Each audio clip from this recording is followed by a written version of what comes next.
Lagos streets are alive with flavor, and on Third Mainland, food is language. Commuters rushing to work pause near a smoky buka, where Mema Nene stirs her legendary jollof in a blackened pot. For her, each grain is a story. Passing cars carry the scent across the bridge, making traffic feel like an invitation. In Lagos, jollof rice is not just a meal, it's an identity, a competition, and sometimes even a peace offering, served on a spoon with a smile. Mema Nene's buka had history in every scratch of its iron pot. Her loyal customers swore nothing tasted better than rice kissed by wood smoke. But one morning, her routine was interrupted by a bright food truck parking nearby. Chef Toba, with gold-trimmed chef coat and trendy sneakers, stepped out confidently. His sign flashed neon promises, modern jollof experience. Passers-by paused, curious. Old tradition met new ambition under the bridge that day. A quiet, simmering rivalry was born, one plate at a time. Toba's jollof was unlike anything Lagos had seen. No palm oil. Imported quinoa mixed with rice. Lemon zest sprinkled like confetti. On Instagram, it photographed beautifully, bright and polished. Yet, the first customers hesitated, tasting carefully. Some frowned. "Where is the firewood flavor?" murmured an old man. Others snapped pictures, praising healthier jollof. The street buzzed with opinions. Mema Nene, unfazed, kept stirring her smoky pot, letting her aroma drift into traffic. She knew fashion fades. Flavor, if true, always lingers longer. By afternoon, the bridge became a stage. Food bloggers, phones in hand, went live to their followers. "The Jollof war is real," one shouted. "Two stalls, two worlds, Nene's smoky, soulful buka versus Toba's sleek, plated artistry." Drivers slowed to watch, some even parked just to film. Twitter hashtags flew. Team Smoke battled Team Gourmet. The street buzzed with energy, as if Lagos itself had stopped to vote with its nose. Third Mainland had become more than a road, it was a dining battlefield. Then came the viral poll. Someone posted on Instagram, "Whose jollof rules Lagos, Mema Nene or Chef Toba?" Within hours, tens of thousands voted. Screenshots spread like wild pepper. Officers debated during lunch. Danfo drivers argued at stops. Toba's followers campaigned with hashtags. Nene's loyalists shared smoky selfies with plates in hand.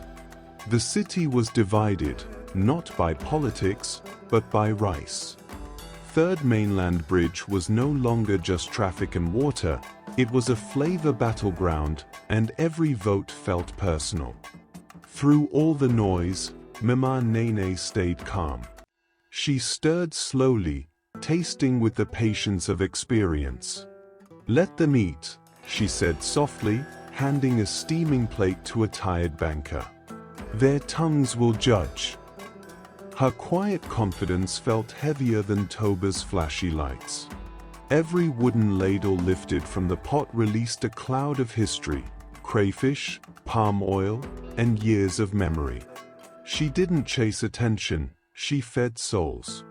And in Lagos, that kind of truth always finds its audience. The decision came, a live taste-off. Bloggers organized a crowd under the bridge, turning lunch into a festival. Judges sat blindfolded, 2 plates each, one modern, one traditional. The air thickened with smoke, spice, and suspense. Toba wiped sweat from his brow. Mema Nene hummed an old tune. Around them, horns blared and phones flashed. The city watched, hungry not just for food but for a verdict. On Third Mainland Bridge, The clatter of spoons became the sound of judgment. The first spoonful went to Toba's plate. Judges nodded, appreciating the clean presentation and mild spices. Then came Nene's jollof.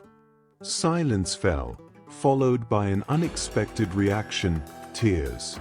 One judge sniffled, "It tastes like home." The smoke, the salt, the whisper of firewood, it pulled memories from their chests. Phones caught every reaction, and the crowd erupted in cheers. Lagos didn't just taste food that day, it tasted its own story. Sometimes, flavor is not innovation. It's memory served warm. When the verdict was announced, Mema Nene's stall shook with celebration. Toba laughed, bowing playfully. "Teach me," he said, handing her his silver ladle. Cameras flashed as the young chef knelt beside the elder cook. Crowds cheered, chanting her name. Nene, lifting her wooden ladle like a crown, smiled. "Come, my son. Rice is patient with those who are humble." In that moment, the Jollof War ended not with rivalry but mentorship. Even the bridge seemed to breathe in relief. Nene began teaching Toba her secrets, the kind no cookbook could hold. Together, they bent over smoky pots, adding firewood at just the right angle. Crayfish sizzled. Palm oil glowed like sunset. "Patience," she said, "is the missing spice." Toba listened carefully, tasting and nodding. He learned that jollof was less about decoration and more about devotion. Passers-by watched, inspired by the sight of old and new stirring the same pot. Lagos loves a comeback, but it respects humility even more. Their unlikely partnership birthed Nene and Toba, a fusion kitchen that drew endless cues. Seoul met style, and Lagos embraced both. Customers left with smoky lips and Instagrammable plates. Drivers parked under the bridge for lunch. Office workers became regulars. Tourists arrived with cameras ready. This was no longer about competition, it was about celebration. The bridge that once smelled of exhaust now carried the aroma of unity in a pot. Together, they proved flavor multiplies when generations cook side by side. Every Friday, Third Mainland transformed. From afar, drivers could see the smoke rise like a weekly signal. Honking softened as aromas drifted through open windows. Strangers shared benches, laughing over steaming bowls. Food had turned a noisy bridge into a place of peace, if only for lunch hour.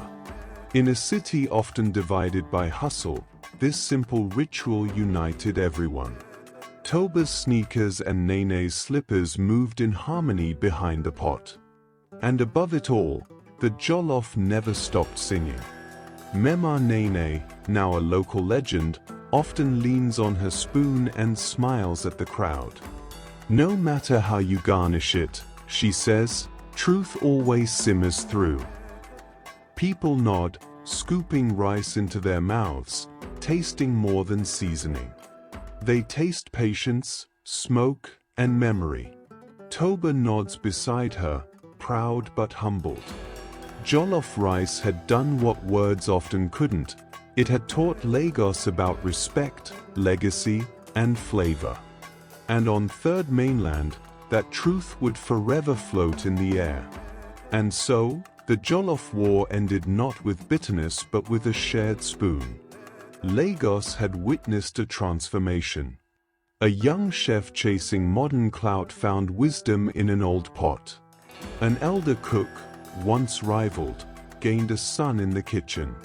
And the city, always hungry for a story, got one that smelled like firewood and tasted like home. Now, every car that slows on Third Mainland catches a whiff of that peace treaty simmering. Drivers smile. Passengers lean out to sea. Sometimes, Food is more than flavor, it is bridge and bond, lesson and laughter. Mema Nene and Chef Toba proved that tradition and innovation can share a table as long as the rice is honest. In Lagos, where life moves fast and traffic never ends, a spoonful of truth is enough to stop time. And that, truly, is the Lagos way. Thank you for watching Drums and Horns Stories.